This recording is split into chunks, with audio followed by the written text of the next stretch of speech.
Bom, estamos de volta agora. Como você pode ver, aqui a gente tem o nosso púlpito cheio. Estou aqui com o Vitor, estou com o Israel também, para falar um pouquinho sobre as empresas, não só de energia, mas também sobre PetroRio, que manteve aqui na carteira. Tudo bem, pessoal? Tudo certo com Boa você? tarde, tudo bem? Tudo ótimo, tudo ótimo. Obrigado pela presença. Acho que o Vitão vai começar a falar. Aí, enfim, depois vocês combinam como vocês vão fazer Tá. esse bate-papo. Vamos começar os trabalhos? Bora? Então, a gente manteve, na realidade, a PetroRio. Aliás, virou Prio, né? Não é mais É PetroRio. verdade. Veio de uma performance impressionante, né, nos últimos 12 meses. E quais foram os efeitos disso? Né? A gente vai falar, vamos falar primeiro de uma maneira geral, vamos falar de preço do petróleo. A tese permanece a mesma, que é o quê? Que é uma oferta mais restrita. Né? Os últimos 5 anos não houveram investimentos suficientes para acompanhar a demanda, e em um momento em que, mesmo com recessão, Europa complicada, Estados Unidos complicado, você ainda tem um preço de petróleo na casa dos $80. Né? Quanto não estaria se o mundo não estivesse crescendo muito mais do que vai crescer hoje, ou que não vai crescer, no caso. Então, o preço de $80 para as petroleiras é muito bom, não é um preço ruim. Se for 90, melhor ainda. Tá? E o que aconteceu com a PetroRio? Ela tinha ali uma curva de produção esperada dos campos de frade, acabou produzindo muito mais do que se imaginava no primeiro momento. Tá? Isso é fluxo de caixa na veia. E para o curto prazo eu estou falando aqui de um trimestre, ou quem sabe um pouquinho mais, você tem a tão esperada incorporação do campo de Albacora Leste. Albacora Leste é um campo que já chegou a produzir 150 mil barris por dia há mais de 20 anos atrás, e que tem ali um volume que já foi recuperado de aproximadamente 12% das suas reservas, sendo que a média do Brasil ali fica na casa dos 22 e a média mundial é na casa dos 35. Então, existe um espaço muito grande para a empresa recuperar muito mais daquilo que se imagina no primeiro momento. Tá? Independente de qualquer coisa, esses campos eles já entram produzindo, então assim, a gente já está falando de uma produção. Se a empresa já está produzindo 50 mil barris por dia, só a entrada da Albacora Leste deve incrementar essa produção em aproximadamente 50%. Tá? Isso sem a empresa colocar um único centavo na operação. Claro, ela é, digamos assim, o Messi do setor de petróleo. Né? Executa muito bem seus projetos, redesenvolve muito bem todos os ativos que foram adquiridos recentemente.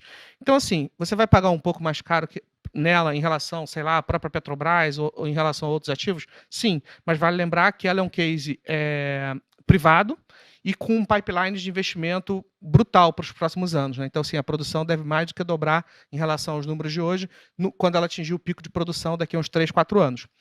E o que justifica a compra, para além de tudo isso que a gente está falando? Hoje, em T0, no caso de 2023, a gente espera um rendimento de fluxo de caixa acima de 20% do valor de mercado da ação, só com a incorporação desses ativos e etc. e tal. No início do bloco passado, o Nishio falou da questão da alavancagem. Olha que interessante, a empresa vai comprar a Albacora Leste, e mesmo com a aquisição de Albacora Leste, que é um ativo super legal e tal, a gente está falando de uma alavancagem esperada para o final de 2023 de 0,5 vezes a sua geração de caixa. Ou seja, ela termina, sim, sem considerar nenhuma nova aquisição, ela termina o ano com uma dívida muito baixa. Tá? Então, a gente, enfim, permanece aí com o case de PetroRio, ressaltando tudo isso aqui que eu já acabei de falar. E eu acho que é isso. Acho que o meu amigo Israel vai falar aqui um pouco do setor de energia elétrica. Show de bola. Bom, para o setor de energia elétrica, a gente está vindo com a Alupar. A Alupar ela é uma empresa que é um case defensivo. Ela é exposta em 80% do setor de transmissão, como a gente sabe, é um setor muito que tem uma previsão de receita muito previsível, né, digamos assim. E, enfim, ela é uma empresa que tem uma alavancagem sob controle. E então a gente espera para esse ano de 2022 uma possibilidade de pagamento de dividendos bem alta, ou então uma possibilidade de novos investimentos com os novos leilões de transmissão da ANEEL. Lembrando que nos leilões passados ela conseguiu novos ativos com um deságio relativamente maior em comparação aos leilões passados, na casa dos 40%. Isso vai trazer uma perspectiva a longo prazo de mais retorno para a empresa, né? Então, a gente está vindo com a Alupar como um setor defensivo, um top pick defensivo, case defensivo, nesse cenário aí mais agravante que a gente está tendo agora para o ano de 2022. Acho que o Vitor pode complementar um pouco melhor. Bem, como o Zé Márcio acabou de falar, né, deve ser um cenário com baixo crescimento econômico, com um pouco mais de inflação, e se é baixo crescimento econômico e contratos reajustados à inflação, por que não uma transmissora? Nada melhor. Não é né? verdade? Nada melhor. Então, assim, a Alupar, ela desenvolveu muito bem os projetos que ela vem desenvolvendo nos últimos 5 anos. Como o Israel acabou de falar, esses projetos, em termos de desembolso de caixa, eles começam a arrefecer. Então, a própria empresa já se adiantou e anunciou uma política de dividendos. Então, assim, sem considerar nenhum dividendo extraordinário, porque as empresas podem pagar dividendos extraordinários, a gente tá estimando aí um dividend yield na casa dos 7%, 8%. É pouco, mas é muito comum essas empresas pagarem dividendos extraordinários. Isso é super comum. Se ela não paga, é porque ela é pão dura? Não, é porque ela quer manter um endividamento sob controle e ter naquele caixa uma possibilidade de, às vezes, fazer novas aquisições e tocar novos projetos. A Taesa, que é uma empresa que eu gosto muito dela, ela acaba tendo uma estrutura de capital mais agressiva. Então, sempre que tem ali aquela volatilidade relacionada à taxa de juros e tal, o papel acaba sofrendo, né? Não à toa, Taesa saiu ali dos R$ 45 para os 30 e poucos reais. R$ 32, inclusive, a gente mudou a recomendação. Então, assim, é o zagueiro da nossa carteira, está negociando ali com uma TIR implícita, uma taxa interna de retorno implícita na casa dos 11%, sendo que as NTNs estão entregando, em termos reais, 6%. Então, eu acho assim que é um prêmio confortável o suficiente para justificar uma posição de compra. Ressaltando, claro, que é o case defensivo, né? Não é um papel que vai dobrar de preço, mas que vai te remunerar, vai te proteger e que no longo prazo, com certeza, vai gerar muito valor. Maravilha. Posso fazer uma pergunta para eles? Óbvio. Eles mudaram o zagueiro, né? Se tinha um zagueiro Eletrobras e trocaram pela Alupar. Poderia comentar um pouquinho o racional dessa troca? Claro. O que acontece? Quando mudam os fatos, a gente tem que mudar as opiniões. Qual era a tese da privatização da Eletrobras? Ela tinha um deck de usinas gigantescos que estava vendendo energia a preços muito baixos, que causavam prejuízo à empresa.